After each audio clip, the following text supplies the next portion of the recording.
اس سلسلے میں چند دنیاوی طور پر کامیاب ترین لگنے والے انسانوں کے آخری احساسات حسب ذیل ہیں۔ اب یہ میں نے بہت سے جمع کیے ہیں، بہت سی کتابیں اب آ گئی ہیں کہ مرتے وقت انسان کیا کہتا ہے۔ اسکندر اعظم، وہ جو مشہور چند لوگ ہیں جو مائیں اور باپ کہتے ہیں نا بچوں سے کہ میرا بیٹا تو، میری بیٹی تو مقدر کی اسکندر ہے، مطلب بہت نصیبے والے ہیں لوگ، لیکن وہ بیچارہ نصیبے والے کا کیا حال تھا جب وہ مرا۔ آخری وقت آیا تو اس نے کہا کہ میں دنیا کو فتح کرنا چاہتا تھا لیکن موت نے مجھے فتح کر لیا، افسوس مجھے اس دنیا کا سکون نہ مل سکا جو ایک عام آدمی کو حاصل ہوتا ہے۔ مایوسی میرے لیے جرم تھی، لیکن آج مجھ سا مایوس انسان دنیا میں کوئی نہیں۔ میں دو چیزوں کا بھوکا تھا، ایک حکومت، دوسری محبت۔ حکومت ملی مگر میرا ساتھ نہ دے سکی، محبت کو میں نے بہت تلاش کیا مگر کبھی نہ پایا۔ اب اس نے آدھی دنیا فتح کر لی تھی، بہت دلیر آدمی تھا، لیکن آخر میں اس کے دماغ میں یہ فطور آ گیا تھا کہ میں نعوذ باللہ خدا ہوں۔ سٹیچوز بنا دیے تھے، لوگ آتے تھے اس کے پیروں کو ہاتھ لگاتے تھے، جس سے ناراض ہو جاتا تھا اس کے جو گارڈز تھے نیزہ مار کے مار دیا کرتے تھے ان کو۔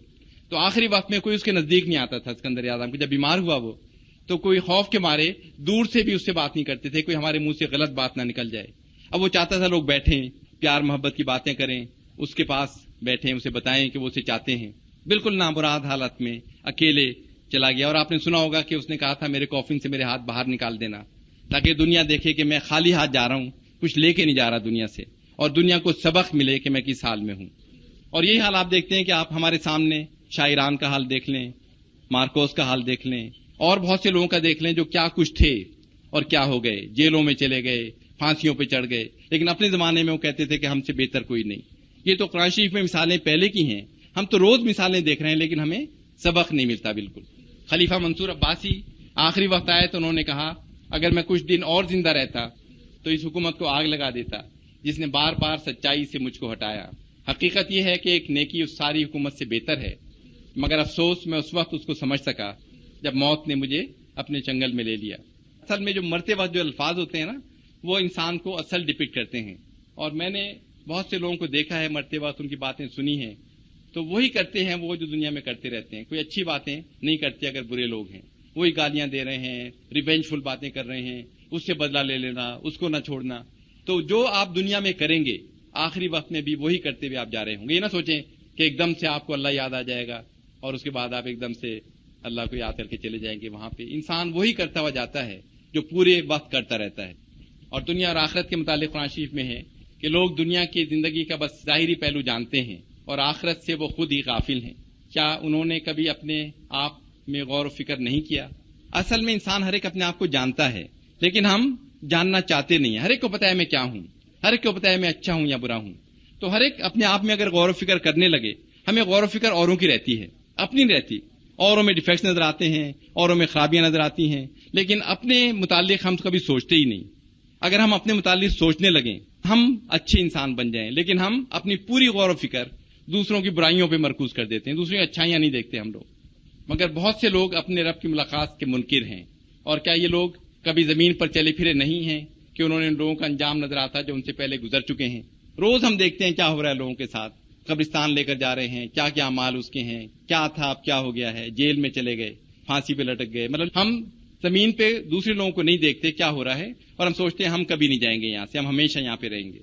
کوئی مصیبت کبھی نہیں آتی مگر اللہ کے اذن سے ہی آتی ہے۔ جو شخص اللہ پر ایمان رکھتا ہو اللہ اس کے دل کو ہدایت بخشتا ہے، اور اللہ کو ہر چیز کا علم ہے۔ بلکہ انسان خود ہی اپنے آپ کو خوب جانتا ہے، چاہے وہ کتنی معذرتیں پیش کرے۔ ہر ایک کو پتا ہے ہم کیا ہیں، صاف صاف پتا ہے، لیکن ہم سوچتے نہیں اپنے متعلق۔ اچھا، یہ ایک تھوڑا سا جو گھمنڈ ہے نا، جو آج کل جو لوگوں میں آپ دیکھتے ہیں، جو گھمنڈ لوگوں میں آ گیا ہے، ہم سوچتے ہیں ہمیں کچھ مل جائے، ہم نصیبے والے بن جائیں۔ تو بہت اچھا اس کے اندر قصہ بیان کیا ہے کہ ایک واقعہ ہے کہ ہارون موسیٰ کی قوم کا ایک شخص تھا، پھر وہ اپنی قوم کے خلاف سرکش ہو گیا، اور ہم نے اس کو اتنے خزانے دے رکھے تھے کہ ان کی کنجیاں طاقتور آدمیوں کی جماعت مشکل سے اٹھا سکتی تھی۔ ایک دفعہ جب اس کی قوم کے لوگوں نے اس سے کہا پھول نہ جا، اللہ پھولنے والوں کو پسند نہیں کرتے، گھمنڈ نہ کرو، پرائیڈ نہ دکھاؤ، جو مال اللہ نے تجھے دیا ہے اس سے آخرت کا گھر بنانے کی فکر کر، اور دنیا سے بھی اپنا حصہ فراموش نہ کر، احسان کر جیسے اللہ نے تیرے ساتھ احسان کیا ہے، اور زمین میں فساد برپا کرنے کی کوشش نہ کر، اللہ مفسدوں کو پسند نہیں کرتا۔ تو اس نے کہا یہ سب کچھ تو مجھے اس علم کی بنا پہ دیا گیا ہے جو مجھ کو حاصل ہے۔ علم کیا ہے؟ آپ کو دماغ جو اللہ نے دیا ہے۔ اب دماغ آپ نے خود تو نہیں بنا لیا، وہ تو اللہ نے دیا ہے۔ آج برین ہیمریج ہو جائے یہ سب ختم ہو جائے گا۔ تو جو چیز آپ کو دی ہے آپ کو شکل صورت دی ہے، دماغ دیا ہے، دولت دی ہے، سب کچھ ہے، وہ 1 منٹ میں سب جا سکتا ہے. تو یہ کہنا کہ یہ تو میرا علم ہے، تو علم تو آپ کو دماغ کی بدولت ہے. دماغ بھی اللہ تعالیٰ نے آپ کو دیا ہے. کیا اس کو علم نہ تھا کہ اللہ اس سے پہلے بہت سارے ایسے لوگوں کو ہلاک کر چکا ہے جو اس سے زیادہ قوت اور جمعیت رکھتے تھے؟ مجرموں سے تو ان کے گناہ پوچھے نہیں جاتے. ایک روز اپنے قوم کے سامنے پورے ٹھاٹھ سے نکلا. جو لوگ حیات دنیا کے طالب تھے وہ اسے دیکھ کر کہنے لگے کاش ہمیں بھی وہی کچھ ملتا جو قارون کو دیا گیا ہے، یہ تو بڑا نصیبے والا ہے. ہم کہتے ہیں نا کہ وہ کوٹیاں ہیں، بنگلے ہیں، یہ ہیں، کاش ہمیں یہی ملتا جو ان کو ملنے والا ہے. لیکن جو عقل رکھتے تھے، جو علم رکھنے والے تھے، وہ کہنے لگے افسوس تمہارے حال پر، اللہ کا ثواب بہتر ہے اس شخص کے لیے جو ایمان لائے اور نیک عمل کرے. اور یہ دولت نہیں ملتی مگر صبر کرنے والوں کو، کہ کیا ہمارے لیے اچھا ہے کیا برا ہے. ہمیں یہ سوچنا بھی نہیں چاہیے کہ اس کو یہ ملا ہوا ہے. وہ راتوں کو سوتا بھی نہیں ہے، گولیاں کھا کے سو رہا ہے، ٹینس ہے، دماغی سکون نہیں ہے، کوٹیاں ہیں، کاریں ہیں، بچے دعا مانگ رہے ہیں مرے تو ہم قبضہ کریں. ایک عام مزدور کو دیکھیں، سب کو دیکھیں، خوش ہے، اللہ مالک ہے، اللہ نے سب کچھ دیا ہوا ہے. تو یہ ہمیں سوچنا بھی نہیں چاہیے کہ ہم حرص کریں، ہم لوگوں سے کہیں کہ ہمارے پاس یہ ہو. جو اللہ نے دے دیا ہماری محنت اور ایمان کی کمائی سے، اس پہ ہم صبر شکر کریں. اور یہ بالکل وہی باتیں پھر ہیں قرآن شریف میں کہ اور نگاہ اٹھا کر بھی نہ دیکھو دنیاوی زندگی کی طرف، اس شان و شوکت کو جو ہم نے ان میں سے مختلف قسم کے لوگوں کو دے رکھی ہے، وہ تو ہم نے انہیں آزمائش میں ڈالنے کے لیے دی ہے. اور تیرے رب کا دیا ہوا رزق حلال ہی بہتر اور پائندہ ہے. ایک ایک بات آپ پڑھیں تو اتنا سمجھ آتی چلی جاتی ہے کہ ہم جو دیکھتے رہتے ہیں نا لوگوں کی طرف کہ ہمیں ان کو دیکھ رہے ہیں، اسے دیکھ رہے ہیں، کاش ہمارے پاس یہ ہوتا. تو یہ ہے کہ اصل چیز ہے کہ محنت، رزق حلال اور اس پہ صبر شکر. اور وہی لوگ آپ دیکھیں خوش ہیں دنیا میں. اب دیکھیں ویسٹ کے اندر جب میں تھا تو بہت سوئسائڈ کے کیس میں پڑھتا تھا، لیکن وہاں پہ جو لوگ مرتے تھے ٹین ایجرز کے علاوہ، وہ بڑے انٹیلیجنٹ لوگ، سمجھدار لوگ، پروفیسر، سائنٹسٹ، تو وہ دنیا کو دیکھتے تھے کیا ظلم ہو رہا ہے. اللہ پہ ان کو یقین نہیں تھا، کہتے دنیا میں رہنے کا فائدہ کیا ہے. تو حساس لوگ کیا کریں اگر ان پہ اللہ پہ یقین نہ ہو، اگر آخرت پہ یقین نہ ہو. تو سینسٹیو لوگ، اچھے لوگ کیا کریں. ہم میں سے حساس لوگ دنیا میں ہر طرح کی برائیاں اور دل سوز حالات دیکھ کر پریشان ہو جاتے ہیں. انسان پر انسان کا ظلم ہر نظام میں جاری رہا ہے. انسان کے علاوہ کوئی جانور اپنی نسل کو ہلاک نہیں کرتا. اگر کسی اچھے اور حساس انسان کا آخرت پر یقین نہ ہو تو انسان پر انسان کا حد تک آمیز سلوک دیکھ کر وہ پریشان ہو جاتا ہے. اگر ہم شروع سے اب تک کے تمام اعداد و شمار جمع کریں تو معلوم ہوگا کہ اب تک اربوں انسان مختلف جنگوں میں مارے گئے. صرف دوسری جنگ عظیم میں 2 کروڑ انسان مارے گئے. اس جنگ کے بعد سے اب تک مختلف چھوٹی اور بڑی جنگوں میں جو 100 سے زیادہ ہیں اور ساری کم تہذیب یافتہ ممالک میں لڑی گئی ہیں، 2 کروڑ سے زائد انسان اور مارے جا چکے ہیں.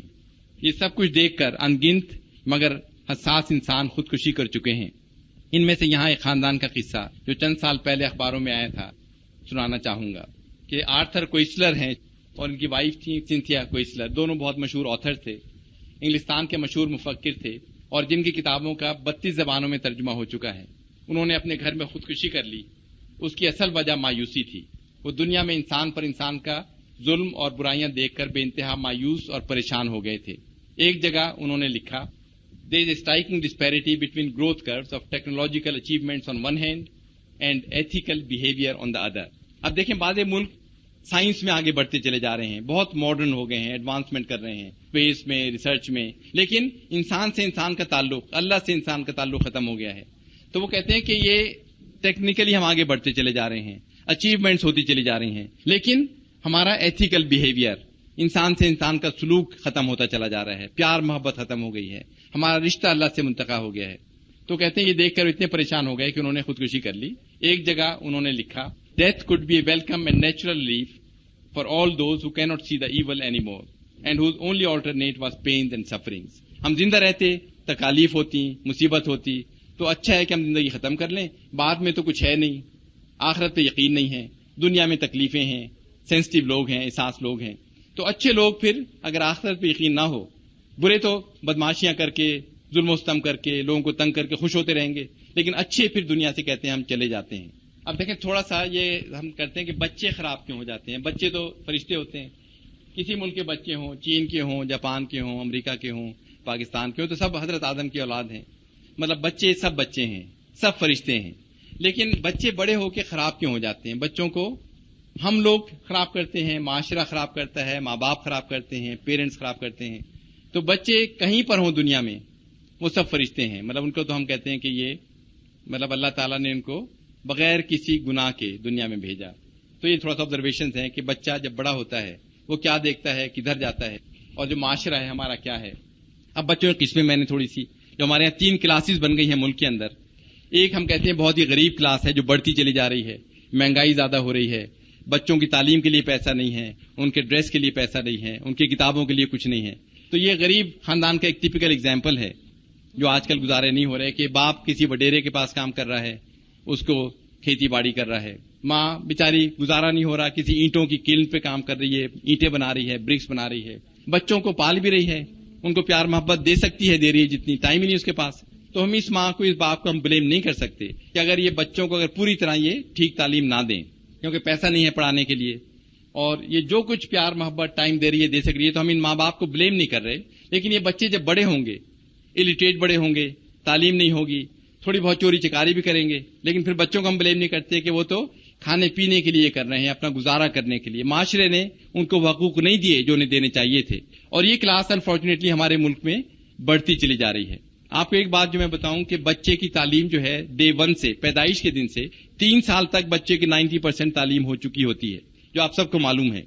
اگر بچے کے سامنے 3 سال تک اسے پیار محبت ملے, اچھی باتیں اسے کرنے کو ملیں, ڈانٹ ڈپٹ اس کے سامنے نہ ہو رہی ہو, مار پیٹ نہ ہو رہی ہو, تو بچے کے جو امپریشنز ہیں, جو اس کے ایموشنز ہیں, وہ بالکل ایک پرفیکٹ انسان کے بنتے ہیں. بچے کو آپ نگلیکٹ کر کے چھوڑ دیا, سونے کی گولی کھلا کے چلے گئے, یا ماں باپ لڑائی کر رہے ہیں اس کے سامنے, یا ڈانٹ ڈپٹ کر رہے ہیں, مار پیٹ ہو رہی ہے, تو اس کے دماغ کے اندر جو ویوز ہیں وہ بالکل اس میں ٹینشن ٹارچر آتے چلے جاتے ہیں. 3-4 سال میں تقریباً اپنی پرسنالٹی بنا چکتا ہے. اس لیے کہتے ہیں کہ اگر ماں باپ کو لڑنا بھی ہو, لڑنا تو ہوتا ہے ضروری کبھی کبھی, تو ایک کمرہ فکس کر لیں کہ بچے کو آواز نہ آئے, بچے کے سامنے کوئی ایسی حرکتیں نہ کریں کہ مار پیٹ ہو رہی ہے, ڈانٹ ڈپٹ ہو رہی ہے. تو یہ بالکل ایسی چیز بچے کے سامنے, اور پیار محبت جو سب سے بڑی بات ہے. انہوں نے سائیکالوجی امریکہ میں اسٹڈیز ہوئی ہیں, وہ کہتے ہیں کہ بچے کو جتنا آپ گود میں لیں گے, پیار کریں گے, اس سے بولیں گے, تو اس کی پرسنالٹی ڈیولپ ہوتی چلی جائے گی.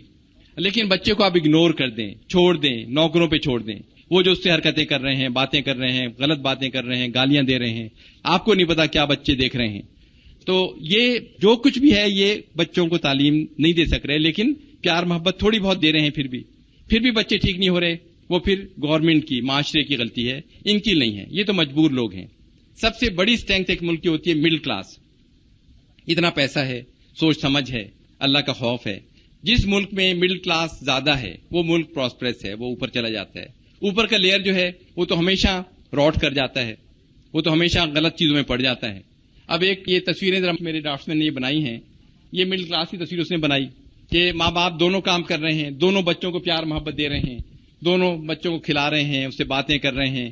اور ٹچ ہے نا, سینس آف ٹچ, یہ بڑا ضروری ہے کہ بچے کو جب تک آپ اٹھائیں گے نہیں, پیار نہیں کریں گے, گودی میں نہیں لیں گے, باتیں نہیں کریں گے, تو یہ سینس آف ٹچ ہے, اس کو آپ بتا رہے ہیں, باتیں کر رہے ہیں اس سے, تو یہ بچہ ایک مکمل انسان بن کے بڑا ہوگا. اس میں پیار محبت ہوگا, لوگوں کو مدد کرے گا, لوگوں کے کام آئے گا. جو ٹاپ لیئر ہے نا, بے انتہا پیسہ ہے ان کے پاس, باپ اپنا وڈیرا بنا ہوا ہے, مار پیٹ کر رہا ہے, ظلم و تشدد کر رہا ہے, پیسہ بے انتہا گھروں میں ہے, بیویاں بچوں کو اگنور کر رہی ہیں, نوکر پہ چھوڑ دیا ہے, وہ ایک بیچارہ دودھ کی بوتل لے کے بھاگا پھر رہا ہے, دوسرا ٹینشن میں ہے, وہ پستول ہاتھ میں لیے ہوا ہے. یہ کہہ رہی ہیں کہ ہم تو ہم رائٹس کے لیے لڑ رہے ہیں, we are fighting for the rights. اب رائٹس تو اللہ تعالیٰ نے بتا دیے ہیں, ان کے رائٹس کہاں سے آ گئے؟ مطلب اب یہ گھر سے نکل گئی ہیں کہ ہم کچھ کر رہے ہیں, لیکن ان کے بچے جو ہیں ان کو پورا بلیم جائے گا کہ ان کو اللہ نے سب کچھ دیا تھا, سب پیسہ تھا, سب دولت تھی, سب چیزیں تھیں. اصل آزمائش ان لوگوں کی ہے, انہوں نے غریبوں کا پیسہ لیا اور پھر اپنے ہی بچوں کو ناکارہ بنا دیا. اب جو بڑے بڑے ڈاکو ہیں, جو سنگ دل ہیں, مار پیٹ کرنے والے ہیں, ان کے بچے اگر یہ بنے تو یہ بچوں کی غلطی نہیں ہے, یہ ماں باپ کی غلطی ہے جنہوں نے ان کو شروع میں پیار محبت نہیں دیا. تو ہماری سوسائٹی اب ڈیوائیڈ ہوتی چلی جا رہی ہے, غریب زیادہ ہو رہے ہیں, ان کے بچے ہم ایکسپیکٹ نہیں کرتے بہت کچھ, مڈل کلاس بہت کم ہے, اپر کلاس چھوٹی سی ہے, لیکن وہ ایکسپلائٹر ہم کہہ سکتے ہیں کلاس ہے. اب خدا ان کو توفیق دے, اگر وہ ٹھیک ہو جائیں تو ایک ملک پھر بننا شروع ہو جاتا ہے. قرآن شریف میں آپ نے دیکھا ہے کہ جب ایک ملک تباہ ہوتا ہے, ایک سوسائٹی تباہ ہوتی ہے, تو اس کا پراسپرس طبقہ تباہ ہونا شروع ہو جاتا ہے. جاپانی ضرب مثل ہے کہ جب مچھلی سڑتی ہے تو پہلے اس کا سر سڑتا ہے, اس کے بعد وہ سارا جسم خراب ہو جاتا ہے. اب یہ بچوں کا تھوڑا سا ہے کہ بچے کیوں ایسے ہو جاتے ہیں. جیسے ہم دیکھتے ہیں, جو آپ نے دیکھے بچے ڈفرنٹ ٹائپ کے, کہ زندگی کا سفر پیدائش سے لے کے مرنے تک کا جو ہے, کہ اللہ تعالیٰ نے انسان کو تخلیق کرتے وقت اپنے اوصاف کی خوبصورت کمالات کی جلوہ گری کی، انسان کو اس سرزمین پر اپنا خلیفہ بنا کر بھیجا، فرشتوں سے اسے سجدہ کروایا، ہر جاندار اور بے جان چیز اس کے لیے بنائی، اور اسے ایسا ذہن عطا کیا کہ ان سب پر غلبہ حاصل کر سکے۔ یہ سب کچھ اس لیے کیا کہ وہ زمین پر اللہ تعالیٰ کے بتائے ہوئے اصولوں پر چلے، یہاں اس کا قانون نافذ کرے۔ لیکن بعض لوگ اپنے آپ کو خدا سمجھنے لگے، جیسے فرعون، اور کچھ خود کو نہایت حقیر ان فرعونوں کے سامنے جھکنے والے۔ اب دیکھیں، اسلام میں دونوں چیزیں منع ہیں، کسی سامنے جھکنا، اپنے آپ کو حقیر سمجھنا، یہ بھی اتنا ہی برائی ہے جتنے اپنے آپ کو کچھ سمجھنے لگنا۔ جب ہم اپنی زندگی کے سفر پہ نگاہ ڈالتے ہیں تو اس کا آغاز ہمیں ایک چھوٹے سے معصوم بچے کی شکل میں نظر آتا ہے۔ یہ بچہ بالکل ایک صاف تختی کی طرح ہوتا ہے، اسے معلوم نہیں کہ بدی کیا ہے اور نیکی کیا، اچھا کیا ہے اور برا کیا، جو دنیا و مافیہ سے بالکل بے نیاز ہے۔ اسے یہ بھی نہیں معلوم کہ آگ اسے جلا سکتی ہے، سانپ اسے ڈس سکتا ہے، وہ تو صرف پیار اور محبت کا متلاشی ہوتا ہے، چاہے وہ اسے کہیں سے ملے۔ اسی جذبے کے ساتھ وہ زندگی کا آغاز کرتا ہے۔ جیسے جیسے وقت گزرتا ہے وہ اپنے گرد و نواح کا جائزہ لیتا ہے تو حالات اس کی نس نس میں زہر گھول دیتے ہیں۔ وہ قدم قدم پر جھوٹ، مکر و فریب، لالچ، خود غرضی اور دشمنی جیسی چیزوں کو پاتا ہے۔ شروع میں یہ چیزیں اسے چونکا دیتی ہیں۔ وہ ہر ایک سے سوال کرتا ہے کہ اللہ تعالیٰ نے تو اسے معصوم پیدا کیا تھا، پیار محبت سے نوازا تھا، پھر اسے تاریکی اور گمراہی کی طرف کیوں دھکیلا جا رہا ہے؟ جن لوگوں میں شروع سے پیار محبت تھی وہ ایک دوسرے کی جانی دشمن کیوں بن گئے ہیں؟ اس کے بزرگ اور استاد اس کی ٹھیک سمت میں رہنمائی کیوں نہیں کرتے؟ ایک چیز یہاں میں آپ کو بتاؤں، جیسے آپ پہلی میں تھے، دوسری میں تھے، تیسری میں تھے، کوئی نہیں سوچتا تھا کون بنگالی ہے، کون پنجابی ہے، کون پٹھان ہے، کون سندھی ہے۔ پیار محبت تھی آپس میں، کوئی ڈفرنس نہیں تھا۔ اب بڑے ہوئے، اللہ نے دماغ آپ کا 3 گنا بڑا کر دیا پہلے سے، بہت سمجھدار ہونا چاہیے تھا۔ اب نفرتیں آ گئیں کہ یہ تو سندھی ہے، یہ تو پنجابی ہے، یہ تو مہاجر ہے، یہ تو فلاں ہے، یہ تو فلاں ہے۔ انسان تو اللہ تعالیٰ کی مخلوق ہے، سب ایک ہیں۔ تو کیوں بچپن میں ہم تو پیار محبت کرتے تھے، بڑے ہو کے کیوں ہم نفرتیں کرنے لگے؟ وہ یہی ہے کہ ہمارے بڑے، ہمارے ٹیچرز، ہمارے پیرنٹس جب وہ کہتے ہیں فلاں تو یہ ہے، فلاں تو بنگالی ہے، فلاں تو سندھی ہے، تو بچے سوچتے ہیں کہ جب ماں باپ یہ کہہ رہے ہیں تو یہ بات ٹھیک ہوگی۔ تو یہ سب ہماری لگائی بھی آگ ہے جو بچوں میں آتی چلی جا رہی ہے۔ جن لوگوں کو شروع میں پیار محبت تھی وہ ایک دوسرے کے جانی دشمن کیوں بن گئے ہیں؟ اس کے بزرگ اور استاد اس کی ٹھیک سمت میں رہنمائی کیوں نہیں کرتے؟ وقت کے ساتھ ساتھ اس ماحول میں رہتے ہوئے یہی معصوم اور بھولا بھالا بچہ اس دنیا کی بھیڑ میں گم ہو جاتا ہے اور اس کے سارے نیک اور خیر سگالی کے جذبات منتشر ہو جاتے ہیں۔ پھر یہ ٹوٹا پھوٹا منتشر سا انسان اس دنیا میں اپنا سفر جاری رکھتا ہے۔ پھر جب اسے ہوش آتا ہے تو یہ سفر اپنے اختتام پر ہوتا ہے۔ اس کو احساس ہوتا ہے کہ دنیا تو عارضی ٹھکانہ تھی جس پر اس نے اپنا سب کچھ لگا دیا، امتحان کی جگہ تھی جسے دارالجزا سمجھ بیٹھا۔ اب وہ واپس جانا چاہتا ہے لیکن جا نہیں سکتا۔ ہم سب کی تقریباً ایک ہی کہانی ہے۔ ہم میں سے بہترین لوگ وہ ہیں جو مقصد حیات کو وقت پر سمجھ جاتے ہیں اور اپنی زندگی اللہ تعالیٰ کے بتائے ہوئے اصولوں کے مطابق ڈھال لیتے ہیں۔ تو وہی چیز ہے کہ ہم کیوں کیا تھے، کیا بن گئے، کیسے بن گئے، معاشرہ کتنا خراب ہے، حالات کتنے اچھے نہیں ہیں، اور سب کے ذمہ دار پھر ہم ہو جاتے ہیں کہ بچے اگر ٹھیک کیوں نہیں ہو رہے۔ میں نے 40 سال نوکری کری ہے۔ ایٹامک انرجی فارچونیٹلی بہت اچھا ڈپارٹمنٹ ہے، اور ڈپارٹمنٹ میں تو کرپشن ہے، خرابیاں ہیں۔ ہمارے یہاں بہت نسبتاً میرٹ پہ کام ہے، ٹھیک لوگ دیے جاتے ہیں۔ تو میں نے ڈفرینٹ ڈپارٹمنٹ میں لوگوں کو دیکھا کہ کون کامیاب لوگ کہلاتے ہیں آج کل کی زندگی میں۔ وہ کہتے ہیں یہ تو بڑا کامیاب ہے دنیاوی لحاظ سے۔ تو یہ صاحب جو ہیں یہ ایک ٹیپیکل کامیاب انسان ہیں آج کل کے، بھاری جسم ہے، موٹے تازے ہیں، لگتے ہیں کہ رئیس ہیں، کھانے پینے کو سامنے بہت کچھ رکھا ہے، کوٹھی ہے، مکان ہے۔ تو یہ آپ کو بتا رہے ہیں کہ میری زندگی کے راز کیا ہے کامیابی کا۔ اس میں ایک تھوڑی سی وارننگ آپ سب کو دے دوں۔ کسی اسکول میں گیا، میں نے لیکچر دیا تو مجھے کچھ پیرنٹس کے فون آئے کہ آپ نے ہمارے بچوں کو کیا سکھا کر بھیجا ہے۔ تو میں نے یہ کامیابی کے راز جو صاحب بتا رہے تھے وہ بچے گھر جا کے اپنے پیرنٹس سے کہنے لگے ہم یہ سیکھ کر آئے ہیں آج۔ تو یہ راز جو ہیں یہ آج کل کی دنیا کی کامیابی کے ہیں، جو لوگ کہتے ہیں ہم کامیاب ہیں، جو مطلب بڑے راز ہیں، اوپری کلاس ہے، مطلب ٹارچر کر رہے ہیں، تنگ کر رہے ہیں۔ تو آپ یہ نہ سوچئے کہ آپ نے بھی یہی کرنا ہے، اگر اس طرح بننا ہے آپ کو پھر یہ ضرور کریے گا۔ تو یہ آبزرویشنز ہیں کہ ایک آج کل کا کامیاب انسان کیا کیا حرکتیں کرتا ہے دنیاوی کامیابی حاصل کرنے کے لیے، جبکہ وہاں اس کے پاس لے جانے کے لیے کچھ نہیں ہے۔ تو یہ آپ کو بتا رہے ہیں کہ میں کیسے اس حالت میں پہنچا۔ ان کے کامیابی کے راز یہ ہیں۔ نمبر 1، وہ سب لوگ جو آپ کو کسی قسم کا دنیاوی فائدہ پہنچا سکتے ہیں۔ سرکاری ملازمین کے لیے خاص طور پر افسران بالا دنیا کی اہم ترین شخصیات ہیں۔ ان کے مزاج کو اچھی طرح سمجھیں اور اپنا سارا وقت ان کی خوشنودی اور قرب حاصل کرنے میں لگائیں۔ اصل اور مشکل کام اپنے ماتحت عملے پر چھوڑ دیں کیونکہ ان کو بھی تو کچھ کام کرنا ہے۔ مطلب جو آپ کے باسز ہیں، جو افسر ہیں، ان کے آگے پیچھے ان کی فیملی، ان کے بچوں کو ان کے آگے پیچھے پھریں اور ماتحت عملے کو سارا کام ان پہ لاد دیں، کیونکہ ان کو تو کچھ کام کرنا ہے، آپ اپنا کام کر رہے ہیں، وہ اپنا کریں۔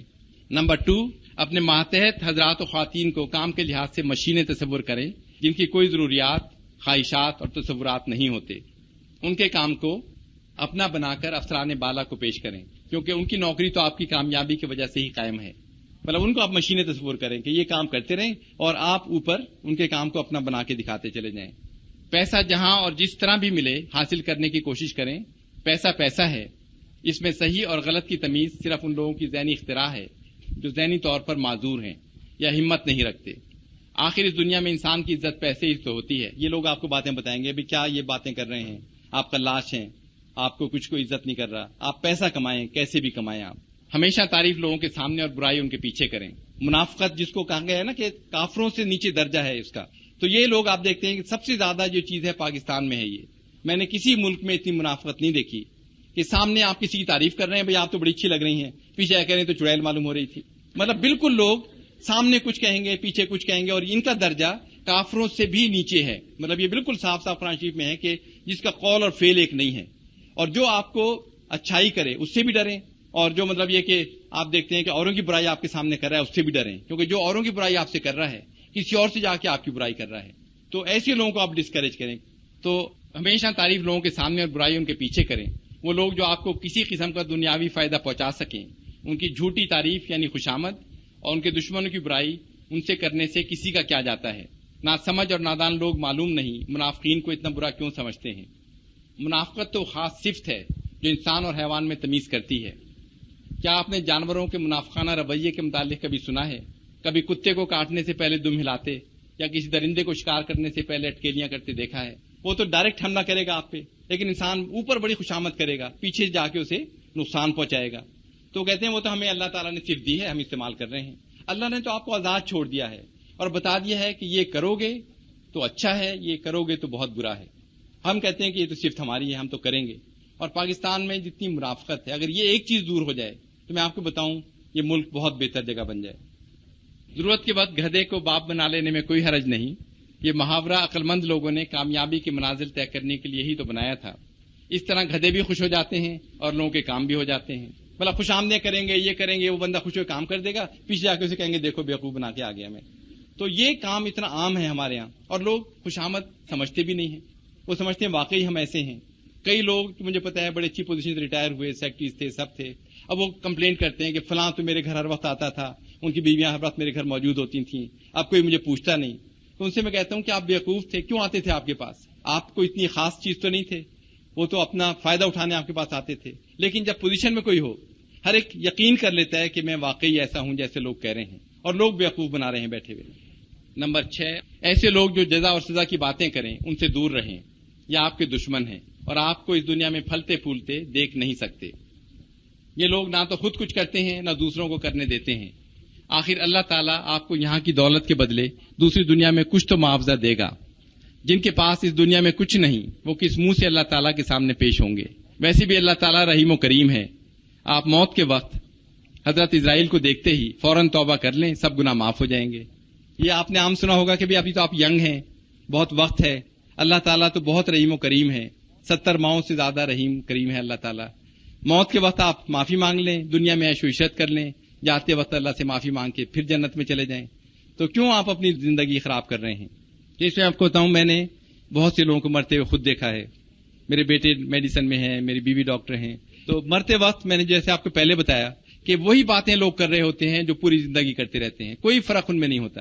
جو بہت کم کے منہ پہ میں نے دیکھا ہے کہ اللہ تعالیٰ کو یاد کر رہے ہوں یا کوئی نیک ہدایت کسی کو کر رہے ہوں، گالیاں دیتے ہوئے جا رہے ہوتے ہیں، بدلے کی باتیں کر رہے ہوتے ہیں، بینک بیلنس کی باتیں کر رہے ہوتے ہیں، پراپرٹی کی باتیں، اس کو آخ کر دینا، اس نے یہ کیا تھا، اس سے بدلہ لے لینا، اور یہ باتیں کرتے کرتے چلے جاتے ہیں۔ تو جو آپ ساری زندگی باتیں کریں گے وہی آپ کے منہ پہ موت کے وقت ہوگی۔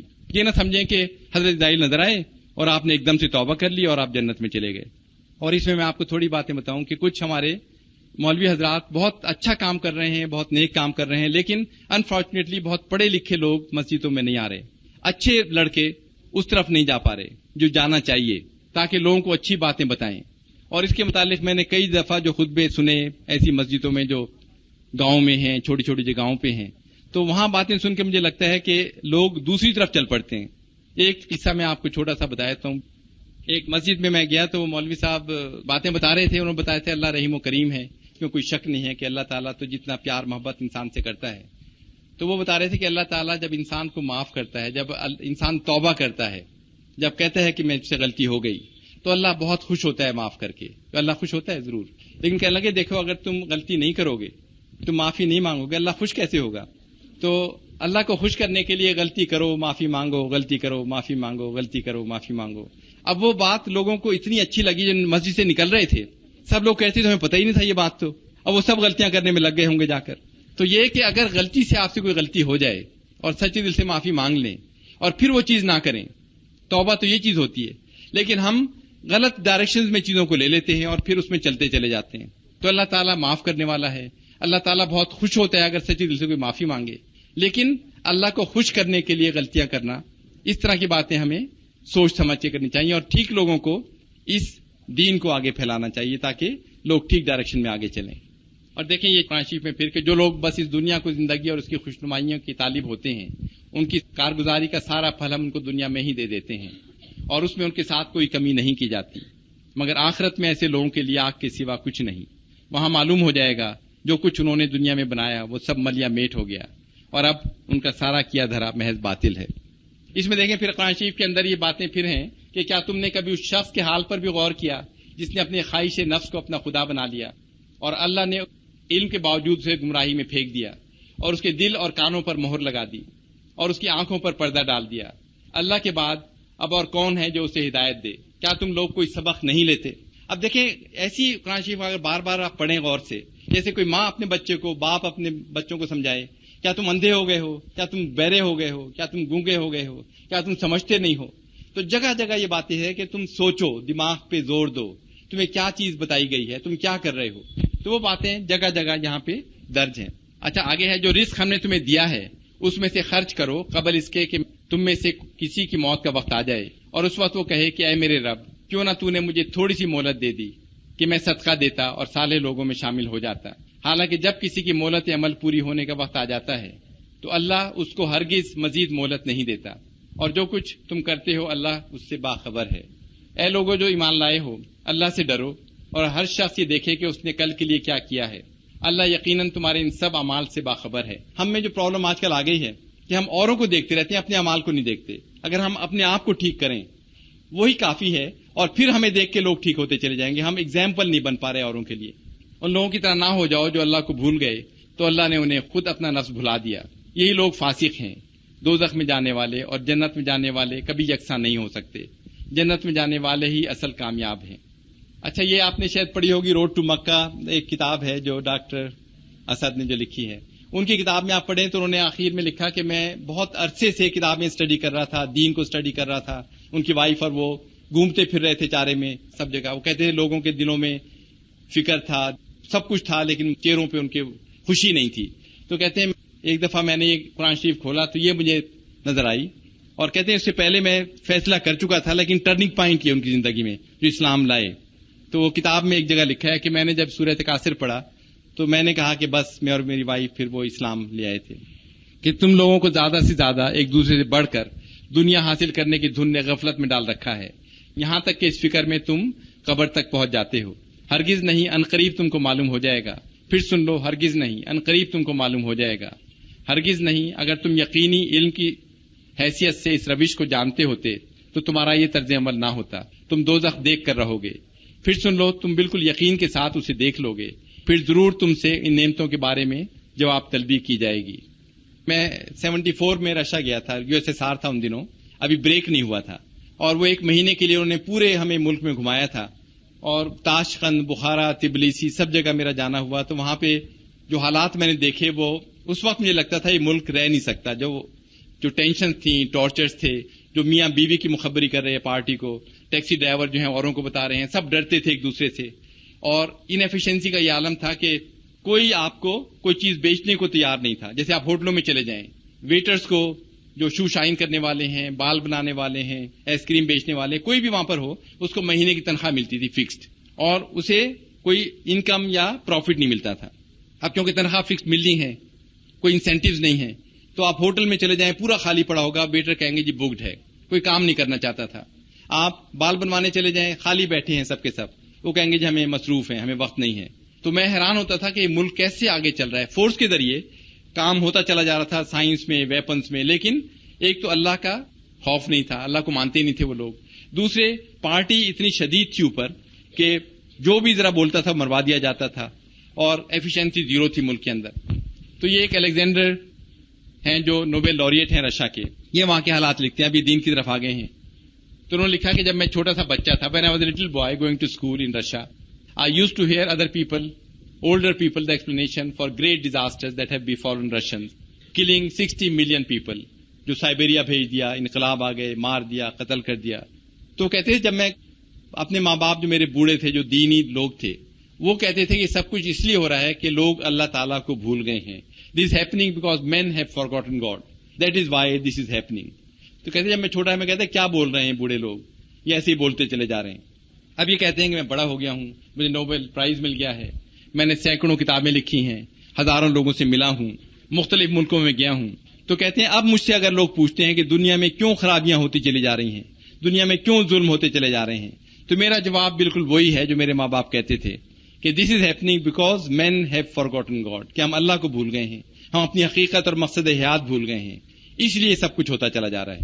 پھر آگے ان کی جو ہے ان کا آرٹیکل ہے, اس میں انہوں نے لکھا ہے کہ the failure of human consciousness deprived of divine dimension have been determining factor in all major crimes of this century, کہ اللہ تعالیٰ کو جو بھول گئے ہیں اس کی وجہ سے سارے جو کرائمز ہو رہے ہیں, سب خرابیاں ہو رہی ہیں, وہ صرف اس لیے ہیں کہ ہم ڈیوائن ڈائمینشن کو بھول گئے ہیں. اللہ تعالیٰ کا پہلو ہم نے ایک الگ کر دیا ہے, اس کو ہم نے اپنی زندگی سے الگ کر دیا ہے, اور اس لیے دنیا میں سب خرابیاں ہوتی چلی جا رہی ہیں.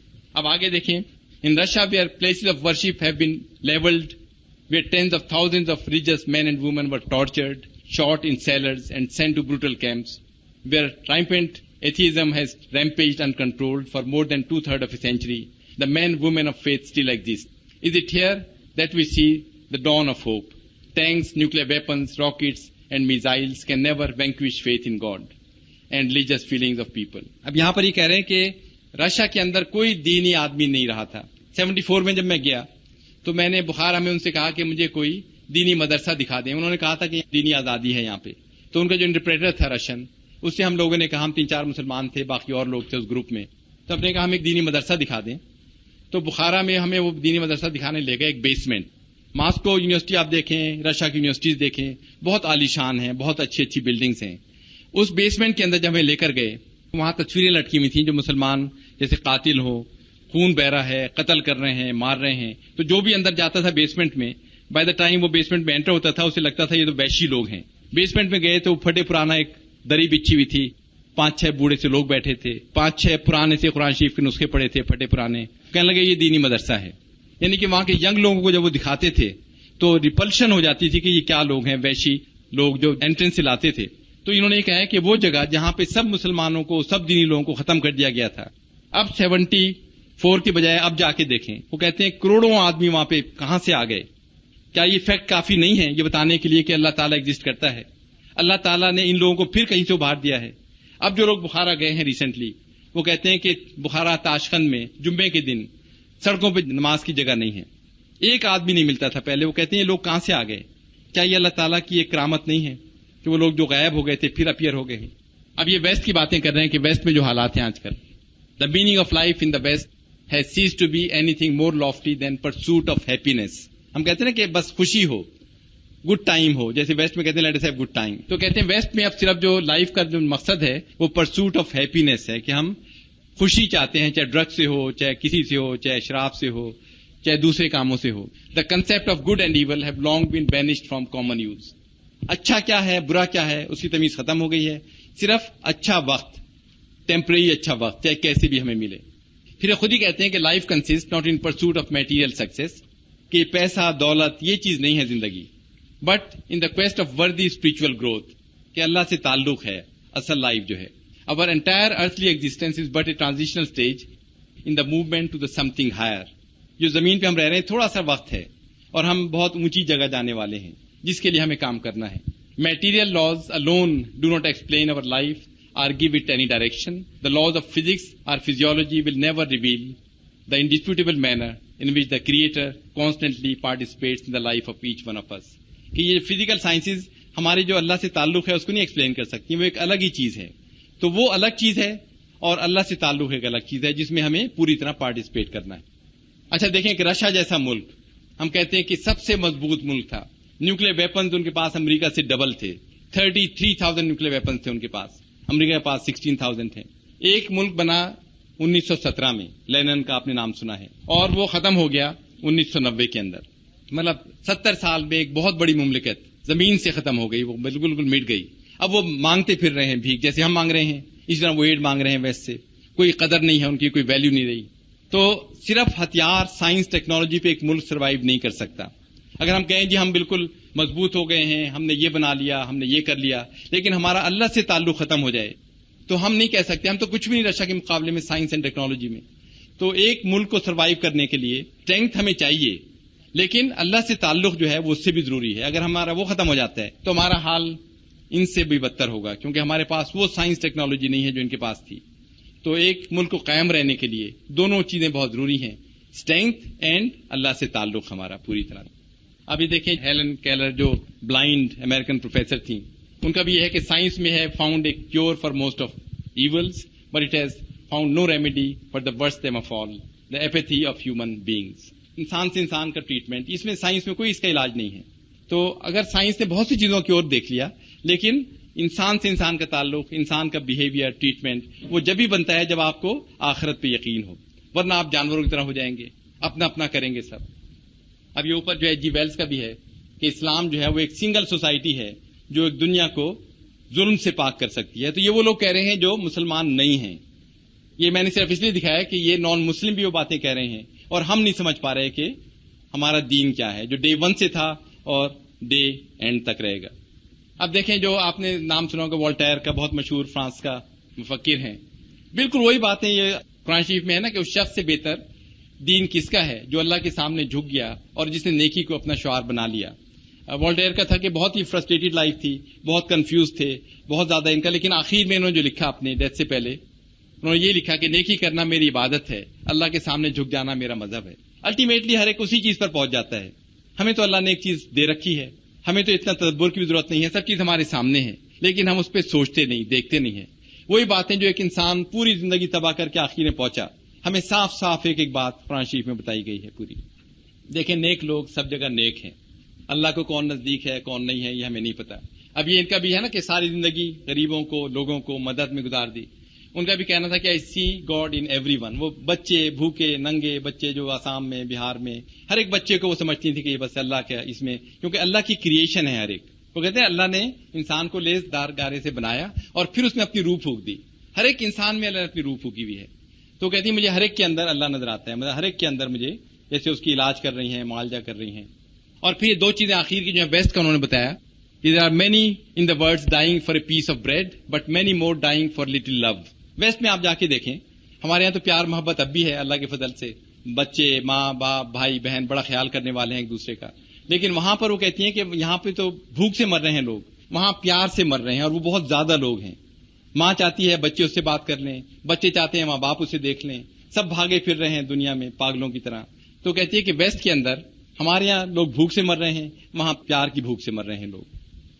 The poverty in the West is not only a poverty of loneliness but also of spirituality. اکیلا پن، اولڈ پیپل ہاؤسز اور اللہ سے تعلق، کہتے ہیں وہاں پہ یہ چیزیں بھی اب کم ہوتی. اب ہمارے یہاں بھی خدا کرے کہ ہم اپنی ویلیوز مینٹین رکھیں اور اس ڈائریکشن میں آگے چلیں، لیکن ہم بلائنڈ ان کو کاپی کر رہے ہیں اور ہمیں نہیں پتا کہ وہ کتنے ناخوش ہیں، کتنے سوئسائڈ ریٹس ہیں، کتنے پریشان ہیں. امریکہ میں تھا تو وہاں میں نے دیکھا، میرے کچھ دوست ڈاکٹر تھے، ہر 4 اسپتالوں میں سے 3 مینٹلی ڈسٹرب لوگوں کے ہیں، 1 نارمل لوگوں کا ہے. مینٹل ڈسٹربینس، پرابلمز، پیار نہیں ہے، محبت نہیں ہے، بچے جو بڑے ہو رہے ہیں they are not really the human beings, وہ بھاگے پھر رہے ہیں چاروں طرف. تو ہر 4 اسپتالوں میں سے 3 ڈسٹرب لوگوں کے ہیں، 1 نارمل بیماروں کا ہے. اچھا ایک سروے ہوا تھا جو بہت انٹرسٹنگ سروے کہ خوش کون ہے، سکون قلب کس کو ہے، کون خوش ہیں دنیا میں. اس کے اوپر انہوں نے ایک سروے کیا تھا کافی عرصے پہلے.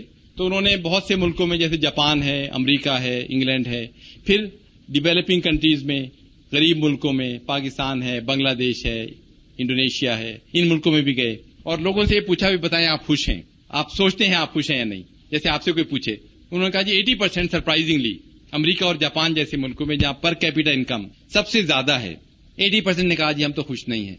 صبح اٹھتے ہیں مشینوں کی طرح لگ جاتے ہیں، کام کرتے رہتے ہیں، سوتے ہیں، پھر اٹھ جاتے ہیں، پھر لگ جاتے ہیں، اور بس ہمیں کوئی خوشی نہیں مل رہی، ہمیں کوئی بس مشینز ہیں ہم. کچھ نے کہا وی آر آل رائٹ، 5-6% نے کہا ہم خوش ہیں ان ملکوں میں. پھر وہ کہتے ہیں کہ ہم پاکستان، بنگلہ دیش ان جیسے ملکوں میں آئے جہاں غربت بہت تھی. کہتے ہیں یہاں پہ جو اوپر کا طبقہ تھا ان کے تاثرات ویسے ہی تھے کہ بھاگ رہے ہیں، دوڑ رہے ہیں، خوشی نہیں ہے، کیا ہے زندگی، کیا ملا ہم کو. کہتے ہیں پھر ہم نے غریبوں سے انٹرویو شروع کرے، لیبرر سے کیے، عام لوگوں سے کیے. کہتے ہیں ہم حیران پریشان ہو گئے کہ غریب آدمی صبح گھر سے نکلا ہے کدال لے کر، پتہ نہیں شام کو کھانا لے کر جائے گا یا نہیں، لیکن کہتے ہیں جی اللہ کا شکر ہے، بہت کچھ ہے، بہت سوتے ہیں اٹھتے ہیں، بس اللہ کا بہت شکر ہے، بہت دیا ہے اللہ نے، صحت دی ہے اللہ نے. مطلب وہ کہتے ہیں کہ ہم حیران تھے کہ یہ لوگ جن کے پاس کچھ بھی نہیں ہے وہ تو کہتے ہیں ہم خوش ہیں. اور انسان زندہ رہتا کیوں ہے؟ خوشی کے لیے رہتے ہیں نا، سکون قلب کے لیے. اگر سب کچھ ہوتے ہوئے آپ خوش نہیں ہیں تو پھر کیا خوشی ہوئی آپ کو، کیا دنیا ہوئی آپ کی. تو یہ سروے انہوں نے کیا، اس کی فائنڈنگز یہ تھیں کہ جو لوگ دوسروں کی مدد کرتے ہیں وہی لوگ خوش ہیں. سروے میں دیکھا جو 5-6% امریکہ میں، جاپان میں جنہوں نے کہا ہم خوش ہیں، ان کی لائف ہسٹری انہوں نے اسٹڈی کری ڈیٹیل میں. یہ دیکھا کہ یہ لوگ مدد کر رہے ہیں اسٹرینجرز کی، اولڈ پیپل ہاؤسز میں جا رہے ہیں، اپاہجوں کو مدد کر رہے ہیں، بیماروں کے کام آ رہے ہیں. تو انہوں نے دیکھا کہ جو لوگ اوروں کے کام آتے ہیں وہ خوش ہوتے ہیں، ان کو ذہنی سکون حاصل ہو جاتا ہے. جو ہمارے دین میں اتنا زیادہ زور ہے کہ اپنے نیبر سے خیال رکھو، اپنے نوکروں کا خیال رکھو، اور مطلب یہ چیز ہے نا کہ اپنا سیکریفائس کرو اوروں کے لیے. جو اوروں کو دے دیا وہ آپ کا ہو گیا، جو آپ نے خود خرچ کر لیا وہ تو اس کا تو حساب کتاب ہوگا. تو انہوں نے کہا 95% لوگ جو دوسروں کو خوش کرتے ہیں، انہوں نے کہا کہ ہمیں we experienced increased optimism, a decrease in chronic pain and kind of euphoria often associated with the long distance runner, کہ خوشی کی کیفیت ہوتی ہے بائی ہیلپنگ ادرس. اور پھر میڈیکل ریزن اس نے اس کو دیا ہے، by doing good to others helps the body create more endorphins. Endorphins کیا ہیں؟ پین کلنگ ہارمونس ہیں، release in the brain. Brain میں آپ کے پین کلنگ آرگنز ریلیز ہوتے ہیں، ریزلٹنگ ان ریلیزنگ پین. اچھا دیکھیں اس میں ایک سوال ہے، میں پہلے اس کا جواب دے دوں کہ 74 میں گیا تھا روس. ان دنوں تو آئرن کرٹن تھا، ان دنوں بالکل روس اپنی USSR اپنی پورے عروج پر تھا، لیکن اندر سے یہ معلوم ہو چکا تھا کہ ایک کھوکھلی اکانومی ہے ان کی، اور وہاں پہ جو خوف اور ہراس کا جو حالت تھی وہ کافی زیادہ تھی. اور جب ایک اکانومی ایک ملک کی کھوکھلی ہو، جہاں پہ دہشت بہت ہو، لوگوں کا خوف بہت ہو، اس کے بعد پھر ڈکلائن شروع ہو جاتا ہے. افغانستان وار تو ایک بالکل ایک ہوئی نا کہ اس میں ایک ٹرننگ پوائنٹ آ گیا وہاں پہ، جو آلریڈی ایک ملک کھوکھلا ہو چکا تھا، وہاں پہ پھر اتنا زیادہ وہ برداشت کر نہیں سکے. ان کے سولجرز کی حالت آپ دیکھتے ہیں کیا ہو گئی تھی. تو 74 میں گیا تھا. امریکہ اور روس میں بہت فرق ہے.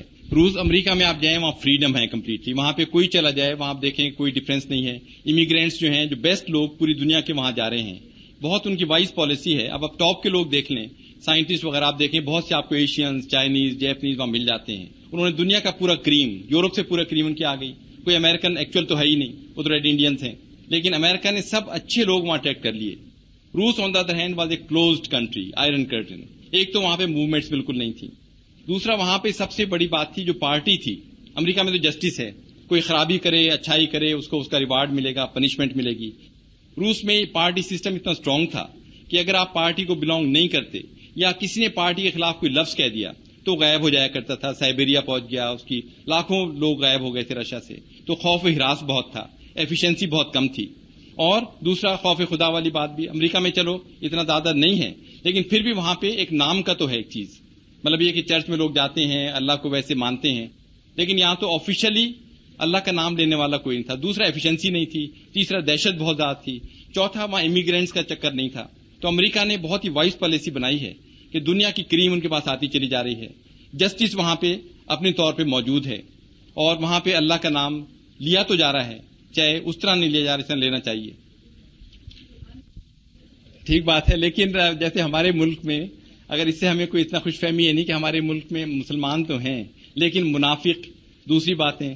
اس میں ایک قصہ میں آپ کو بتاؤں ایک چھوٹا سا، کہ ہمارے ایک ڈائریکٹر فائننس ہیں جو اب ریٹائر ہو کے امریکہ گئے تھے، واپس آن کے انہیں ایک قصہ سنایا جو بہت ہی انسان کو خوف آتا ہے وہ سن کے. وہ کہنے لگے میں وہاں گیا واشنگٹن DC میں ایک ماسک ہے، وہاں پہ کہنے لگے کہ ایک نو مسلم کوئی PhD امریکن تھے، بہت لمبے چوڑے خوبصورت، وہاں بیٹھے ہوئے باتیں کر رہے تھے. تو ان کی باتیں لوگوں کو بڑی اچھی لگی. انہوں نے کہا جی آج خطبہ آپ دیں, کیونکہ ریگولر جو مولوی صاحب تھے اس دن نہیں آئے تھے فارچونیٹلی فار دا پیپل. تو وہ انہوں نے پہلے تو انسسٹ کیا کہ میں نہیں دیتا, کیونکہ میں آپ لوگوں کے ملکوں میں گیا ہوں, میں پاکستان, انڈیا, بنگلہ دیش, سعودی عرب, مڈل ایسٹ میں گھوما ہوں, میں نے آپ لوگوں کے کردار کو بہت نزدیک دیکھا ہے, تو میرے منہ سے ایسی بات نہ نکل جائے جو آپ کو پسند نہ ہو. اور آڈینس سب ان ملکوں سے تھا. جب بہت انسسٹ کیا تو انہوں نے خطبہ دیا. آخر میں انہوں نے بہت اچھی باتیں بتائیں, مگر آخر میں کہا کہ مجھے ایک ڈر ہے کہ آپ لوگوں کو ریپلیس نہ کر دیا جائے, کیونکہ ویسٹ میں جو لوگ اب مسلمان ہو رہے ہیں بہت لارج نمبر میں, وہ پڑھ کر مسلمان ہو رہے ہیں اور سچے مسلمان ہو رہے ہیں. آپ لوگ مسلمان گھرانوں میں پیدا ہو گئے ہیں, آپ کو دین کا فہم نہیں ہے, آپ نہیں سمجھتے اللہ نے کتنی نعمت آپ کو دی ہے. امتیں ریپلیس کر دی جاتی ہیں, اور مجھے خوف ہے کہ آپ لوگ ریپلیس نہ کر دیے جائیں, اور شاید ہم لوگ آپ کو ریپلیس کریں گے, کیونکہ آپ نے ٹھیکہ نہیں لے رکھا اسلام کا. پھر انہوں نے وہ حدیث کوٹ کی کہ قیامت کے دن سورج مشرق کے بجائے مغرب سے نکلے گا, اور کہنے لگے وہ سورج شاید نہیں ہوگا, وہ نور اسلام ہوگا جو مغرب سے مشرق کی طرف آئے گا, اور وہ دن آپ کے لیے بہت برا دن ہوگا. تو ہمیں بھی اتنا خوش فہمی رہنا نہیں چاہیے کہ ہم مسلمان ہیں تو بس بخشے جائیں گے. دیکھیں اصل میں پرابلم یہ ہے کہ ہمارے بچے جو ہیں, اچھے بچے دین کی طرف نہیں آ رہے. عالم دین اگر اچھے بچے بنے تو کتنی تیزی سے یہ چیز پھیلے. اب میں آپ کو دیکھ کے جو مجھے خوشی ہوتی ہے الہدا کو, میں کئی دفعہ پچھلے سالوں میں 1-2 دفعہ آیا ہوں, اور پھر میں جہاں جاتا ہوں کوئی نہ کوئی آپ میں سے مجھے پتہ چلتا ہے کہ یہاں پہ وہ درس ہو رہا ہے, کہ وہاں سے تعلیم لے کر یہاں پر آئی ہیں. کوئٹہ اسٹاف کالج میں لیکچر دینے گیا, جہاز میں میرے ساتھ ایک بچہ بیٹھا تھا, اس کی والدہ اس کے ساتھ تھی. ایسی باتوں میں ذکر ہوا, وہ کہنے لگے میری والدہ جو ہے وہاں سے پڑھ کر آئی ہیں, اور اب کوئٹہ میں انہوں نے ایک سینٹر کھول رکھا ہے. تو یہ اتنی اچھی باتیں لگتی ہیں, جہاں جاؤ آپ کو کوئی نہ کوئی ملتا ہے. تو ہو سکتا ہے کہ آپ لوگوں کے تھرو اللہ نے یہ کام پھیلانا ہو, کیونکہ چینج تو شروع ہو چکا ہے. یہ میں بتاؤں کہ تبدیلی آنی شروع ہو گئی ہے, اور ینگ لوگوں میں کافی زیادہ فیلنگز آ گئی ہیں, ریئیکشنز آ رہے ہیں, اور شاید آپ لوگ اس کے لیے شاید اللہ تعالیٰ کو منظور ہو کہ یہ ادارہ ایسا بنے کہ ہر ایک یہاں سے جائے, ایک ادارہ کھولے. اور جیسے ہم کہتے ہیں چین ریئیکشن نیوکلیئر ویپن میں ہوتا ہے, 1 نیوٹرون سے 2, 2 سے 4, اور پھر انفینٹ ہو جاتا ہے تھوڑے دنوں میں. تو اللہ تعالیٰ آپ کو ہمت دے اس کی. اگر آپ لیڈیز کو ٹھیک کر لیں, آدمی خود ہی ٹھیک ہو جائیں گے. اچھا, یہ جو میڈیکل فیکٹس اگر آپ کہتے ہیں کہ بھئی اسلام میں یہ کہا ہے, تو کہتے ہیں کہ doing good to others helps the body create more endorphins. Endorphins کیا ہیں؟ These are pain killing hormones released in the brain. کہ جب آپ کسی سے اچھائی کرتے ہیں, کوئی مسکرا کے دیکھ رہا ہے, کوئی آپ کا شکر گزار ہو رہا ہے, تو آپ کو ایک فیلنگ ہوتی ہے جس سے برین کے اندر پین کلنگ وہ ہے نا کہ ہارمونس نکلنے شروع ہو جاتے ہیں, اور آپ کو ایک سکون کی کیفیت دیتے ہیں. وہ تو ہیلپنگ ادرس, نیبرز کو ہیلپ کر رہے ہیں, دوسروں کے کام آ رہے ہیں, مسکرا کے باتیں کر رہے ہیں, دوسروں سے اچھی طرح بول رہے ہیں, ڈانٹ ڈپٹ نہیں کر رہے, تو آپ کو سکون آنا شروع ہو جاتا ہے. Good thoughts have the power to drive out the bad thoughts. This change thinking can show chronic pain into background and enable the patient to be treated with fewer drugs. کیا آپ اسے اچھی طرح treat کریں, اچھی طرح باتیں کریں, تو دوائیوں کی ضرورت نہیں رہتی, کہ اس کے اندر ایسے ہارمونز ریلیز ہوتے ہیں کہ وہ خود ہی ٹھیک ہونا شروع ہو جاتا ہے. ڈاکٹر کہتے ہیں نا آدھا علاج تو ڈاکٹر کی باتوں سے ہو جاتا ہے. ڈاکٹر ہی بیچارہ بری طرح بول رہا ہے, ڈانٹ ڈپٹ کر رہا ہے, شکل صورت پہلے خراب ہے, تیوریاں چڑھا رکھی ہیں, تو اس سے اور پیشنٹ کے حالات خراب ہو جاتے ہیں. کہ helping strangers naan relatives help more in reducing stress. یہ انہوں نے فائنڈنگز کری ہیں وہاں پہ, کہ اگر ہم جسے جانتے بھی نہیں اس کی مدد کر رہے ہیں, کوئی گلی میں جا رہا ہے اس کے کام آ رہے ہیں, اس سے اور زیادہ خوشی محسوس ہوتی ہے. اور بریفلی وہ کہتے ہیں کہ the good feelings received from helping others replaces the stress filled thoughts we have from home, family and financial problem. کہ اس سے پھر انسان خوش ہوتا چلا جاتا ہے. ذہنی سکون جو ہمارے دین میں اتنا زیادہ بتایا گیا ہے کہ اوروں کے کام آؤ, اوروں کی مدد کرو, جو تم نے اوروں کو دے دیا وہ تمہارا ہو گیا, جو تم نے اپنے لیے کر لیا اس کا حساب کتاب ہمیں دینا ہے. اب دیکھیں جو پوائنٹ ابھی آئے ہیں کہ ہم پہ بلیم آ رہا ہے, اب مسلمان کیوں نہیں ہو رہے لوگ ویسٹ میں. بہت کم لوگ کتابیں پڑھتے ہیں, دین کو پڑھتے ہیں, بہت سے لوگ تو معاشرے کو دیکھتے ہیں. اب یہ برنارڈ شاہ کا اسٹیٹمنٹ آپ نے بار بار پڑھا ہے, کتنی دفعہ انہوں نے کہا کہ سب سے اچھا دین یہی ہے, لیکن انہوں نے کہا جی میں معاشرے کو دیکھ کے, لوگوں کو دیکھ کے اس میں شامل نہیں ہونا چاہتا, کیونکہ سب سے برے لوگ بھی یہی ہیں. تو ہم لوگ نہ صرف اپنے اوپر جبر کر رہے ہیں, خرابیاں کر رہے ہیں, اللہ تعالیٰ کے گناہ گار بن رہے ہیں, اوروں کو بھی ہم اس دین میں شامل ہونے سے روک رہے ہیں. اب ان کی ایک اسٹیٹمنٹ رسول کریم صلی اللہ علیہ وسلم کے متعلق ہے کہ I have studied him, the holy prophet Muhammad, peace be upon him, the wonderful man in my opinion, far from being an antichrist, he must be called the savior of humanity. I believe that if a man like him were to assume the dictatorship of the modern world, he would succeed in solving the problems in a way that would bring the much needed peace and happiness. اب وہ انسان یہ کہہ رہا ہے کہ صرف دنیا کا سولوشن, دنیا کی سب پرابلم کا علاج وہ واپس آ جائیں رسول کریم صلی اللہ علیہ وسلم تو وہی ہے اور کوئی کچھ نہیں کر سکتا. وہ لوگ یہ باتیں کر لیکن مسلمان نہیں ہو رہے کہ جی یہ معاشرہ کیسا ہے. دین سب سے اچھا ہمارا ہے لیکن ہم جسٹس نہیں کر رہے ہم دین کے ساتھ. آئنسٹائن کا کوئی سا بندہ دیکھ لیں آخری وقت میں ان کو وہی تاثرات ہیں. بڑے سے بڑا سائنٹسٹ ہے, وہ کہتے ہیں we believe in somebody which is superhuman, کہ ہمارے بس کی بات نہیں ہے. آخر میں وہ کہتے ہیں کہ I belong to the ranks of the most devotedly religious men. جتنا میں پڑھتا چلا جا رہا ہوں, دیکھتا چلا جا رہا ہوں, تو مجھے یہ لگتا ہے کہ ہمیں تو کچھ بھی نہیں معلوم. اور پھر اللہ پہ یقین, جیسے میں نے کہا, جس کا نالج زیادہ ہوگا اتنا ہی اللہ پہ یقین بڑھتا چلا جائے گا کہ جو ہمیں پتا ہے وہ تو کچھ بھی نہیں ہے, وہ تو ایک ذرے کے برابر نہیں ہے پوری کائنات کا. تو جتنا آپ اسٹڈی کریں گے, مسلمانوں کی حالت بہتر کب تھی؟ جب وہ سوچتے تھے, سمجھتے تھے, سائنس میں ٹاپ پہ تھے. ویسٹ بالکل ڈارکنیس میں تھا. پھر ہم نے سوچنا بند کر دیا, سمجھنا بند کر دیا, ریسرچ بند کر دی اور غلط کاموں میں لگ گئے. تو سوچ سمجھ, پڑھنا لکھنا, ریسرچ کرنا, یہ سب اسلام نے بتایا ہے. اس کے ذریعے آپ اللہ پہ یقین اور کرتے چلے جائیں گے. برٹن رسل جو ہم کہتے ہیں کہ سب سے زیادہ اللہ پہ جس کو یقین نہیں تھا, منکر خدا تھا, وہ اتنی اس کی ناکام لائف, اس کی لائف ہسٹری آپ پڑھیں, ہر طرح کے ٹارچر, ڈائیورسز, ہر طرح کی خرابیاں, اور وہ بہت انٹیلیجنٹ, سپر انٹیلیجنٹ انسان تھا وہ. لیکن اس کی اسٹیٹمنٹ یہ تھی, چھوٹا سا چرچ تھا اس کے گھر کے پاس, جب میں چرچ میں جاتا تھا مجھے سکون ملتا تھا, چرچ سے نکلتا تھا مجھے بے اطمینانی شروع ہو جاتی تھی. تو even a person like Bertrand Russell, وہ کہتا ہے کہ صرف مجھے اطمینان کے مومنٹس, سکون کے مومنٹس ملتے تھے جب میں کسی چرچ میں جاتا تھا. مجھے لگتا تھا کوئی ایک طاقت ہے جو مجھے پکڑی ہوئی ہے. تو اس جیسا بندہ جب یہ سوچ رہا ہے, تو ہمیں جب اللہ تعالیٰ نے سب کچھ دیا ہے, ہم وہ کچھ نہیں سوچ رہے اور ہم غلط ڈائریکشن میں چلتے چلے جا رہے ہیں. اب دیکھیں قرآن شریف میں صاف صاف ہے کہ انسان کو جب ہم نعمت دیتے ہیں تو منہ پھیرتا ہے اور اکڑ جاتا ہے, اور جب اسے کوئی آفت چھو جاتی ہے تو لمبی چوڑی دعائیں کرنے لگتا ہے. اے نبی صلی اللہ علیہ وسلم, ان سے کہو کبھی تم نے یہ بھی سوچا کہ اگر واقعی یہ قرآن خدا ہی کی طرف سے ہو اور تم اس کا انکار کرتے رہو تو اس شخص سے بڑھ کر بھٹکا ہوا اور کون ہوگا جو اس کی مخالفت میں دور تک نکل گیا.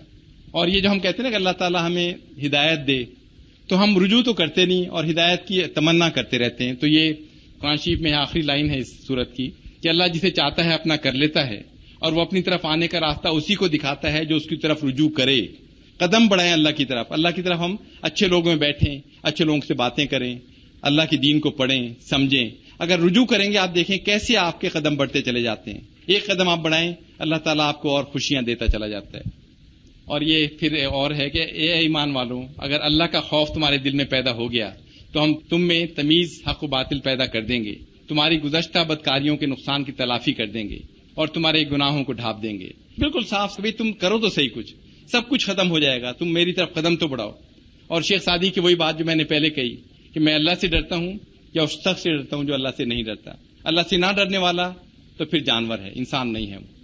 اور ڈر اس دن سے جب کوئی کسی کے کام نہ آئے گا, نہ کسی کی سفارش قبول ہوگی, نہ کسی کو ہدیہ لے کر چھوڑا جائے گا, اور نہ مجرموں کو کہیں سے مدد ملے گی. اچھا, لوگ کہتے ہیں نا کہ ہمارے پاس تو کچھ ہے ہی نہیں دینے کے لیے. وہ ایک مائی ہمارے ایک زمانے میں کام کرتی تھی, بیچاری بچے چھوڑ گئے تھے, کچھ جو حالات ہوتے ہیں, تو بیٹھی باتیں کرتی تھی کہ یہ امیر لوگ جنت میں بھی چلے جائیں گے, حج بھی کراتے ہیں, زکوٰۃ بھی دے دیتے ہیں, غریبوں کو کچھ دے دلا بھی دیتے ہیں, اور میں تو حج بھی نہیں کر سکتی, نماز بھی نہیں پڑھ سکتی, جاب کرتی رہتی ہوں, ڈانٹ ڈپٹ بیگم صاحبہ بڑی کر دیتی ہیں. تو وہ بیچاری خود ہی بول رہی تھی بیٹھی ہوئی. لیکن اس کے اندر سورہ بقرہ میں اور جگہ جگہ یہ ہے کہ کچھ بھی نہیں آپ کے پاس, لیکن آپ کچھ تو کر سکتے ہیں. جو کوئی کر سکتا ہے وہی اللہ کے لیے کافی ہے. اس میں ایک جگہ ہے کہ ایک میٹھا بول اور کسی ناخوشگوار بات پہ ذرا سی چشم پوشی اس خیرات سے بہتر ہے جس کے پیچھے دکھ ہو. اللہ بے نیاز ہے اور بردباری اس کی صفت ہے. کچھ بھی نہیں میرے پاس, غریب ہے, مزدور ہے, کسی سے مسکرا کے بات کر رہے ہیں, کسی کی برائی کو چھپا رہے ہیں.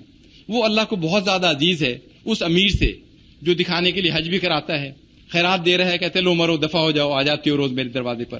تو اللہ کو یہ چیزیں نہیں چاہیے, نہ خون چاہیے, نہ گوشت چاہیے, کہ آپ کی نیت کیا ہے. جو کچھ ہے وہ آپ دے رہے ہیں, کچھ بھی نہیں آپ کے پاس, آپ کسی سے اچھی طرح بات ہی کر رہے ہیں. تو ایک حدیث میں ہے کہ آپ اپنے آپ کو ٹیسٹ کرنا چاہتے ہیں کہ بھی میں ایمان میں داخل ہو گیا, نہیں ہوا, ہو گئی یا نہیں ہوئی. تو اس میں ہے کہ اگر آپ کو بری باتیں بری اور اچھی باتیں اچھی لگنے لگیں تو آپ سمجھیں آپ ایمان میں داخل ہو گئے. لوگ اچھی باتیں کر رہے ہیں, آپ کو شوق ہے سننے کا, یا آپ کو بری لگ رہی ہیں, آپ اٹھ کے چلے گئے, یا آپ برے لوگوں میں خوش ہو رہے ہیں بیٹھے ہوئے. تو آپ بس یہ دیکھ لیں کہ اچھی کمپنیاں آپ کو پسند ہے, اچھے لوگ آپ کو پسند ہیں, اچھا لٹریچر آپ کو پسند ہے, یا برے لوگ آپ کو. تو اگر آپ کو اچھی باتیں اچھی اور بری باتیں بری لگنے لگیں تو آپ سمجھیں کہ آپ کی ڈائریکشنز ٹھیک ہو گئی ہیں، قبلہ ٹھیک ہو گیا آپ کا۔ وہ جو مسکرانے کا میں نے بتایا تھا نا کہ کسی سے مسکرا کے بات کر لینا، اچھی طرح بات کر لینا، اس کا میں آپ کو بتاؤں کہ بعض لوگ جان کر کے منہ بناتے ہیں۔ آپ نے دیکھا نا کہ روب شوب دکھانے کے لیے تیوریاں چڑھا لیتے ہیں، منہ بناتے ہیں، آرٹیفیشل ڈاٹ ڈپٹ بھی کرتے ہیں کہ میرا روب قائم رہے۔ تو ایک تو اللہ تعالیٰ کی ناراضگی کہ اللہ نے تو اچھا آپ کا چہرہ بنایا تھا، آپ اسے بگاڑ رہے ہیں۔ دوسرا، اگر آپ مسکراتے ہیں تو آپ کو صرف 15 مسلز ایکٹیویٹ کرنے پڑتے ہیں اپنے منہ کے، اگر آپ منہ بناتے ہیں تو آپ کو 64 مسلز کو ایکٹیویٹ کرنا پڑتا ہے۔ انرجی بہت لگا رہے ہیں، منہ بنا رہے ہیں، اللہ کو ناراض کر رہے ہیں، تو مسکرا کے بات کر لینے میں کیا حرج ہے؟ ایک اچھی طرح بات ہی کر لیں، کسی سے ٹھیک طرح بول لیں، تو اپنا چہرہ ٹھیک بنائیں، تو وہ انرجی بھی ویسٹ کر رہے ہیں اور اللہ کو بھی ناراض کر رہے ہیں۔ لیکن وہ کوئی کہہ رہا تھا بھی مسکراتے بھی ٹھیک وقت پر ہیں، وہ بھی غلط وقت پہ نہیں مسکرانا چاہیے۔ رسول کریم صلی اللہ علیہ وسلم کے وفات کے وقت جو الفاظ تھے اس میں بھی وہی باتیں ان کی تھیں کہ بھئی خیال رکھو، اپنے نوکروں کا خیال رکھو، نماز قائم رکھو، مطلب جو منہ پہ باتیں ان کی وہی تھیں، امت کا فکر، مطلب یہ باتیں ان کے پاس وہی تھیں جو انہوں نے یہاں کہیں کہ لوگوں میری بات سنو، میں نہیں سمجھتا کہ آئندہ ہم اس طرح کسی مجلس میں یکجا ہو سکیں گے۔ لوگوں، اللہ تعالیٰ کے ارشاد ہے کہ انسانوں، ہم نے تم سب کو ایک ہی مرد اور عورت سے پیدا کیا اور تمہیں جماعتوں اور قبیلوں میں بانٹ دیا کہ تم الگ الگ پہچانے جا سکو۔ تم میں زیادہ عزت اور کرامت والا اللہ کی نظر میں وہی ہے جو اللہ سے ڈرنے والا ہے۔ چنانچہ اس آیت کی روشنی میں نہ کسی عرب کو اجمی پر کوئی فوقیت حاصل ہے، نہ کسی اجمی کو کسی عرب پر، نہ کالے گورے سے افضل ہے، نہ گورا کالے سے۔ ہاں، اگر بزرگی اور فضیلت کا کوئی معیار ہے تو وہ تقوی ہے۔ انسان سارے ہی آدم کی اولاد ہیں اور آدم کی حقیقت اس کے سوا کیا ہے کہ وہ مٹی سے بنائے گئے۔ اب فضیلت اور برتری کے سارے دعوے، خون اور مال کے سارے مطالبے اور سارے انتقام میرے پاؤں تلے روندے جا چکے ہیں۔ پھر آپ نے فرمایا، قریش کے لوگوں، ایسا نہ ہو کہ اللہ تعالیٰ کے حضور تم اس طرح آؤ کہ تمہاری گردنوں پر تو دنیا کا بوجھ لدا ہو اور دوسرے لوگ سامان آخرت لے کر پہنچیں۔ اگر ایسا ہوا تو میں اللہ تعالیٰ کے سامنے تمہارے کچھ کام نہ آ سکوں گا۔ اب دیکھ کتنی صاف صاف لفظوں میں کہ میں کچھ نہیں کر سکتا اپنے قبیلے کے لوگوں کے، اپنے لوگوں کے لیے، اگر تم کچھ نہ کر کے آئے۔ تو اگر ہمارے اعمال ہی ٹھیک نہیں ہیں تو ہماری ایکسپیکٹیشن بھی نہیں ہونی چاہیے۔ دیکھو میرے بات گمراہ نہ ہو جانا، آپس میں کشت و خون نہ کرنے لگو۔ اب جو آج کل حالات آپ دیکھ رہے ہیں کہ دنیا کی حویث، پیسے کی حویث، اس میں ہم لگ گئے ہیں۔ لوگوں، ہر مسلمان دوسرے مسلمان کا بھائی ہے اور سارے مسلمان آپس میں بھائی بھائی ہیں۔ اپنے غلاموں کا خیال رکھو، ہاں اپنے غلاموں کا خیال رکھو، انہیں وہی کھلاؤ جو تم کھاتے ہو، ایسا ہی پہناؤ جیسا تم پہنتے ہو۔ اب دیکھیں ہمارے حال دیکھیں، بچہ کچا، سڑا ہوا، خراب، وہ فقیر آ گیا چلو اس کو دے دو، نوکر کو دے دو، مطلب جو چیز خود نہ کھاؤ اوروں کو نہ دو۔ بالکل صاف صاف باتیں ان کی، اور وہی ہمارے ہاں ہندوؤں کی طرح طبقے پیدا ہو گئے ہیں، یہ نیچ ہے، یہ اونچ ہے، اور بالکل صاف صاف کہا وہی کرو جو ان کو دیتے ہو، اور اپنی مثال قائم کی انہوں نے۔ اب مجرم خود ہی اپنا جرم کا ذمہ دار ہوگا، اور اب نہ باپ کے بدلے بیٹا پکڑا جائے گا، نہ بیٹے کے بدلے باپ سے لیا جائے گا۔ میں تمہارے درمیان ایک ایسی چیز چھوڑے جاتا ہوں کہ تم کبھی گمراہ نہ ہو سکو گے اگر اس پر قائم رہے، اور وہ اللہ کی کتاب ہے۔ اور ہاں دیکھو، دینی معاملات میں غلو سے بچنا کہ تم سے پہلے کے لوگ انہی باتوں کے سبب ہلاک کر دیے گئے ہیں۔ تو یہ باتیں بالکل صاف صاف چیزیں ہیں، اس میں کوئی ایسی چیز نہیں اس میں ڈاؤٹس ہوں۔ اللہ تعالی ہمیں ہدایت دے کہ ہم سوچیں سمجھیں۔ شکریہ بہت۔